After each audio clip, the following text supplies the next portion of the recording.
Maswerteng hapon po mga ka-STL. Narito na po ang resulta ng STL Bulacan para sa araw na to, second draw. February 15, 2026, araw ng linggo. Naway ang mga natayaan nyo pong mga numero kanina ay manalo nawa ngayong hapong ito, 4 PM. Kaya kunin nyo na po ang inyong mga ticket. Narito na po ang resulta.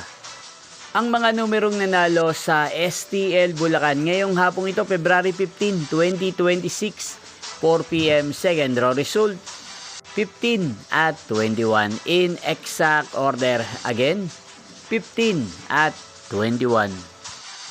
At ngayong hapong ito sa STL Bulacan, atin pong i-shoutout si Ate Lilia ng Bulacan na araw-araw pong nanonood sa channel ito. Shoutout po sa inyo Ate Lilia, sana po ay nasa maayos kayong kalagayan. Muli nyo pong mapapanood ang resulta ng STL Bulacan para sa third draw mamayang 8 PM dito po sa channel na to. Thank you for watching.